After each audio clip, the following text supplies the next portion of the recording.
Halo, selamat berjumpa kembali dengan Sandi Sularso Law Channel.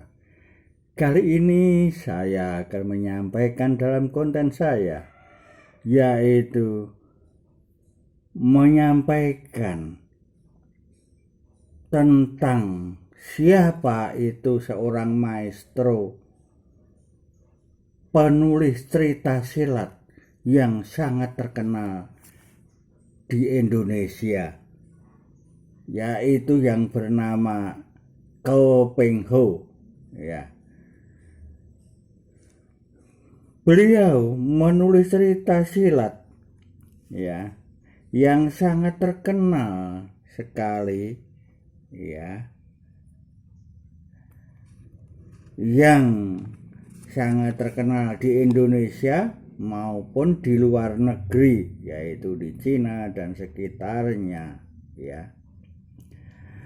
Ko Peng Ho ini dilahirkan di Sragen, Jawa Tengah, Surakarta, ya. Ayahnya tinggal di Surakarta, ya. Dilahirkan Ko Peng Ho di kota Sragen atau Kabupaten Sragen, ya. Kakeknya dari Ko Peng Ho adalah seorang seniman juga. Dia tinggal di Batavia, Jakarta, dan menikah dengan Tina Prakoso, ya, yang beragama Islam, di mana kakeknya Ko Peng Ho ini akhirnya jadi mualaf, pindah ke agama Islam. Kalau dilihat sejarahnya sejak kecil, kakeknya Ko Peng Ho ini, kakek Dista ini, kecilnya sekolah di sekolah Islam. Jadi dia karena berpasangan dengan Tina Prakoso beragama Islam, selanjutnya dia jadi mualaf, ya. Tetapi kalau ayahnya Ko Peng Ho, ya, itu beragama Kristen. Kemudian ayahnya Ko Peng Ho ini beristri orang Jawa, ya, beristri orang Jawa yang bernama Sri Welas Asih, ya. Anaknya 13 meninggal, ada yang sudah meninggal, ya. Ko Peng Ho ini juga anaknya kurang lebih 11, yang 2 sudah meninggal, ya. Kemudian Ko Peng Ho ini dia berjiwa seorang seni. Dia penulis cerita, ya. Yang dia tekuni adalah menulis cerita tentang silat yang dituangkan dalam bentuk cerita buku saku kecil tebal yang berseri. Kemudian cerita silat dari Ko Peng Ho ini dijual, dan akhirnya cerita dari Ko Peng Ho ini sangat laris dan terkenal, tidak hanya di dalam negeri tetapi juga di luar negeri, ya. Selanjutnya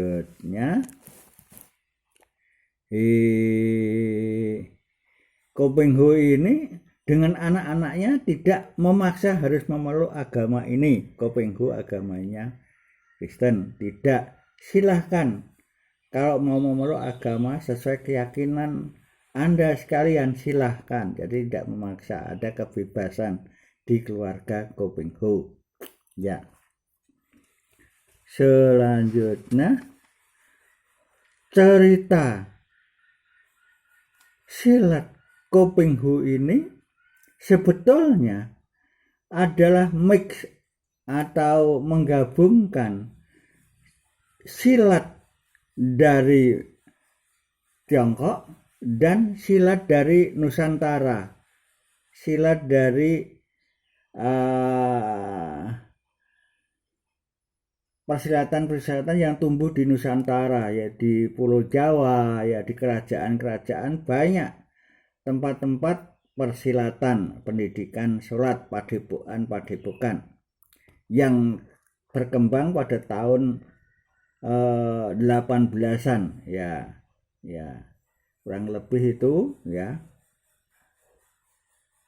1788 7 sampai 80 ya berkembang.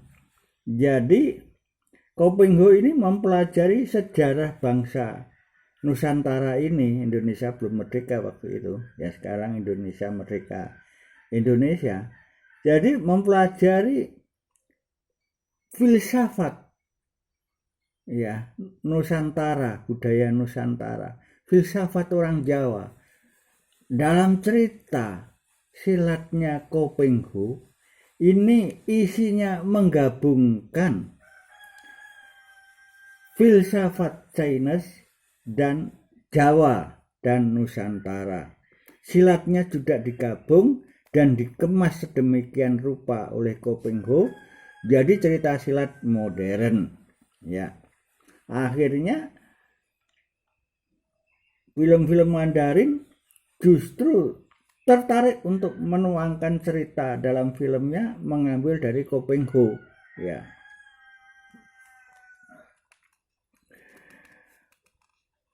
Kopingho ini namanya ya saya katakan nama nasional atau Javanisnya itu Asmarawan Sukawati, tetapi karena di keluarganya adalah Kopingho berbau Tionghoa. Padahal ibunya Kopingho adalah orang Jawa, ya bapaknya yang Tionghoa, ya. Kopingho lahir tahun 1926, meninggal 1994, ya. Selama 30 tahun, ya, sejak Kopingho ini berkarya adalah sangat terkenal sekali, ya, cerita silatnya Kopingho ini, ya, yang menyebabkan Kopingho ini jadi kaya, ya, dari penulis cerita silat tersebut, ya, karena banyak karya-karyanya yang dibeli oleh film-film Hong Kong, film Mandarin, ya. Selanjutnya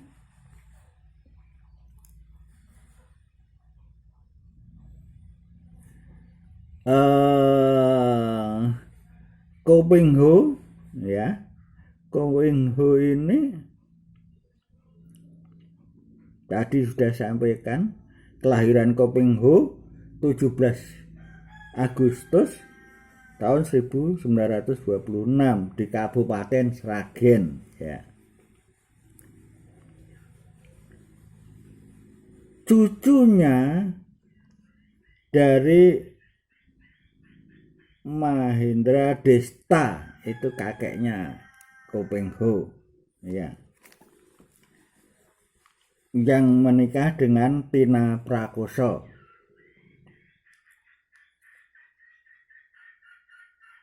yang berkebangsaan Indonesia, ya.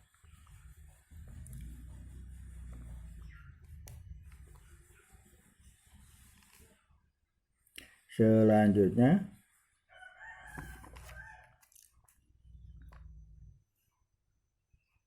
nama lengkap Asmaraman Sukawati, itu nama Kopingho, ya. Jadi nama nasional budaya, ya, itu Asmaraman Sukawati, panggilan dalam bahasa Tionghoanya Kopingho, ya, yang menulis cerita silat bersambung.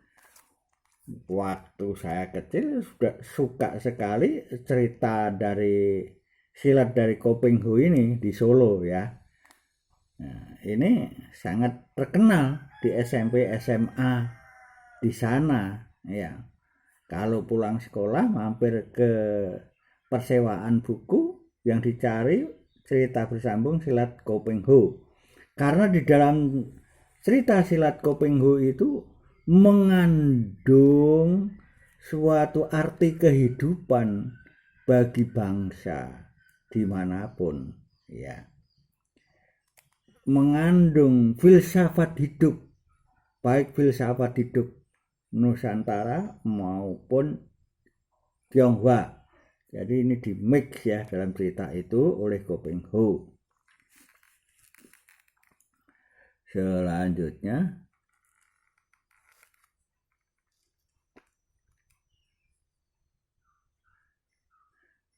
Kopeng Ho ini anaknya banyak tadi, yang meninggal 2, yang lainnya masih hidup semua. Iya. Kemudian Kopeng Ho punya 8 cucu. 8 cucu dari perkawinannya. Iya.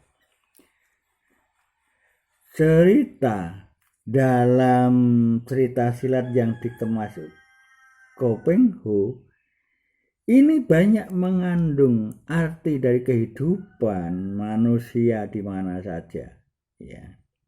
Seperti saya melacak, Kopeng Ho ini ketika menulis cerita silat ini banyak sekali waktu dia masih remaja dia bepergian antar ke kota dia mempelajari kehidupan masyarakat setempat, mengenai yang baik, mengenai keburukan, dipelajari semua filsafatnya masyarakat setempat bagaimana, silatnya ilmunya bagaimana ya.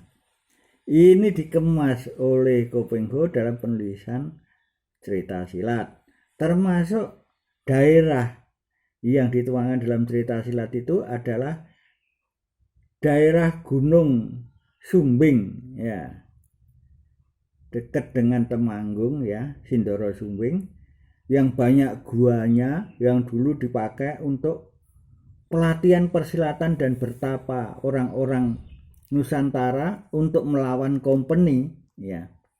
Jadi ilmu orang-orang Nusantara dengan bertapa punya kekuatan, benda ini bisa lari cepat tanpa ada yang bawa, tanpa ada alat yang menggerakkan, tapi tahu-tahu bisa membahayakan lawan ya. Jadi orang-orang Nusantara punya kekuatan luar biasa, tenaga dalam ya, bisa duduk di tempat tapi 5 menit bisa sampai daerah yang dituju di mana. Jadi itu yang dipakai ngemas dalam cerita silatnya Kopeng Ho ya. Kemudian dalam cerita silat itu mengandung filsafat kehidupan untuk kebaikan ya, bagaimana memberantas kejahatan ya, bagaimana manusia dalam menghadapi lawan yang mengganggu stabilitas negara.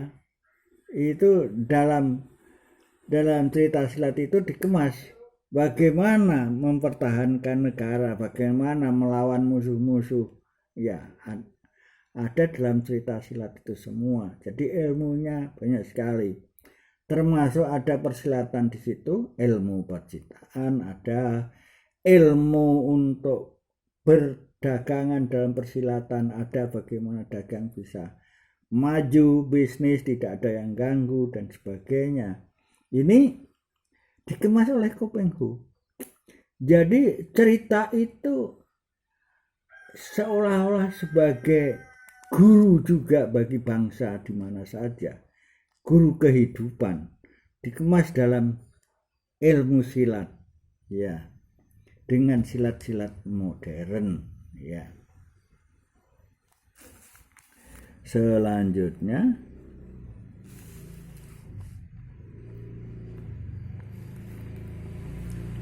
kakeknya Kopeng Hu, ya, Bapak Dista ini menikah dengan Tina Prakoso, ya, sudah saya sampaikan di depan, ya, yang dimana Tina Prakoso adalah orang pribumi yang beragama Islam, hingga Bapak Dista kakeknya Kopeng Hu jadi mualaf, ya, karena kecilnya kakeknya Kopeng Hu sekolah di sekolahan Islam. Jadi untuk menyatukan dalam kapal kehidupan Bapak Dista dan Tina Prakoso. Selanjutnya Kopeng Hu menulis cerita dengan cara sering mengadopsi filsafat-filsafat yang dia ketahui, membaca buku-buku baik dari luar negeri maupun di Nusantara, ya, yaitu diambil dari pengalaman dia survei desa ke desa, ya, tempat persilatan yang dia kunjungi, yang dipelajari oleh Kopeng Hu sebagai bahan penulisan cerita silat. Selanjutnya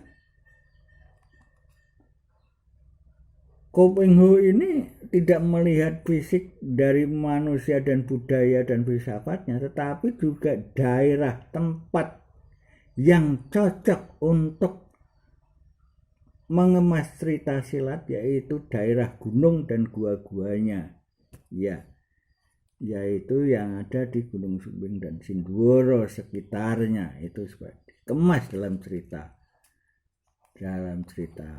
Kopeng Hu. Selanjutnya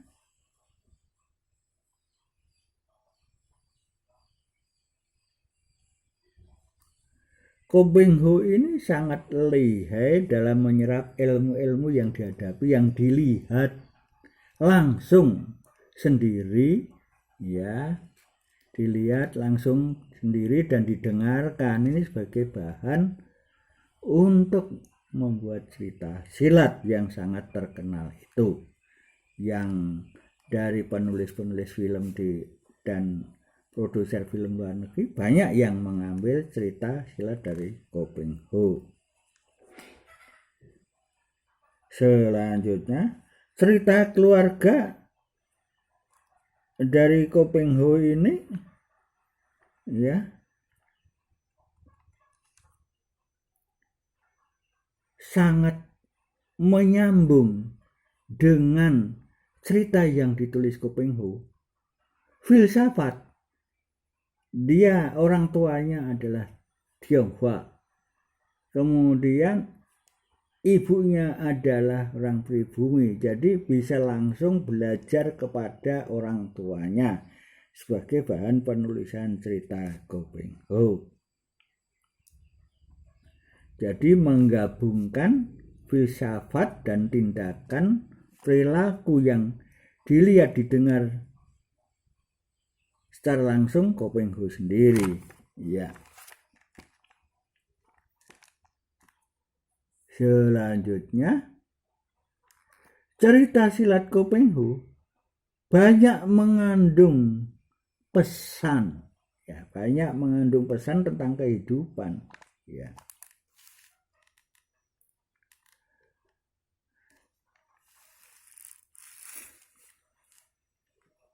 Selanjutnya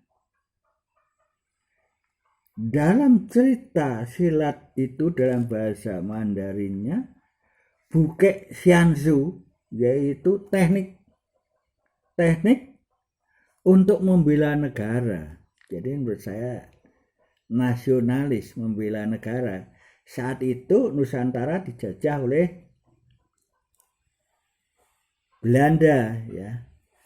Pada tahun-tahun itu banyak berkedok perdagangan namun ternyata enak, jadi menjajah Nusantara ini. Ya, yang mendirikan VOC akhirnya dilawan oleh bangsa dan kerajaan di Nusantara ini memerangi oleh Belanda dengan ilmunya yang sangat sakti para pejuang-pejuang kita.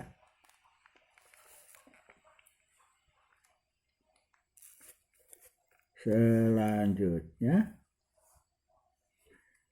dalam cerita ini saya katakan tadi maestro penulis cerita silat ini sangat lihai mengemas cerita silat dan menggabungkan filsafat kehidupan di dunia ini.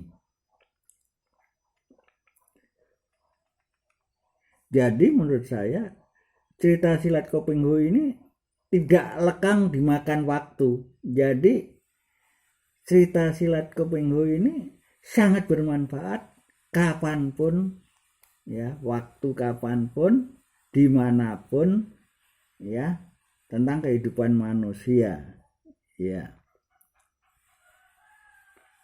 Cerita silat Kopeng Hu ini banyak laku dijual di dalam maupun di luar negeri hingga Kopeng Hu jadi kaya. Ya.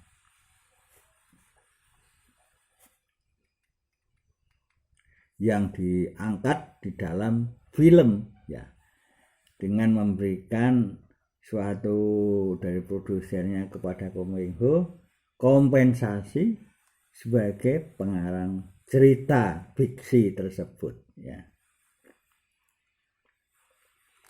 Jadi sebetulnya filsafat yang dikemas di dalam cerita itu yang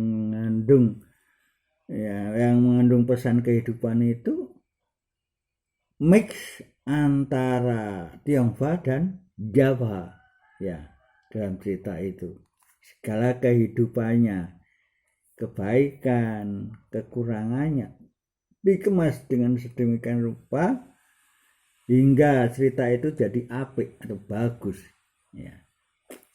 Demikian saudara-saudara sekalian, maestro penulis cerita silat Kopeng Hu dari Indonesia yang sangat terkenal sekali, ya, yang sangat terkenal sekali, sampai ke tidak dalam negeri saja tetapi sampai mancanegara, yang banyak film-film Mandarin ceritanya diambil dari cerita dari berserinya maestro Kopeng Hu ini. Terima kasih atas perhatian saudara sekalian. Ya, sekedar atau sekelumit cerita secara garis besar Kopeng Hu dan keluarganya dan cerita silatnya mudah-mudahan menjadikan bahan renungan tentang kehidupan manusia di dunia yang dikemas dalam cerita silat oleh Kopeng Hu. Terima kasih. Thank you. See you again.